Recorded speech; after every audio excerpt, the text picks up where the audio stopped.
സ്വാഗതം. അപ്പോൾ നമ്മൾ ഇന്ന് ഒരു ടങ് ട്വിസ്റ്റർ ആണ് ചെയ്യാൻ പോകുന്നത്. അപ്പോൾ നമ്മൾ എല്ലാവരും ടങ് ട്വിസ്റ്റർ ചെയ്യുന്നുണ്ട്. ഫസ്റ്റ് നമ്മുടെ ബേബിയാണ് ചെയ്യുന്നത്.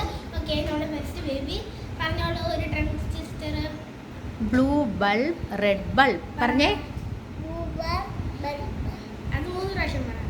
Red bulb, blue bulb. ഒന്നുകൂടി പറയാം. അടുത്താണ് പറഞ്ഞേ. അടുത്ത red bulb, blue bulb. 3 times. Red bulb, blue bulb. Red bulb. Red bulb, blue bulb. Okay. Next, Antonio. Red bulb, blue bulb. Red 3 times. Red bulb, blue bulb. Red bulb, blue bulb. Okay. Next. Red bulb, blue bulb. Red bulb, blue bulb. Red bulb, blue bulb. Well done. Red bulb, blue bulb. Red bulb, blue bulb. Red bulb, blue bulb. എല്ലാവരും അടിപൊളിയാണല്ലോ.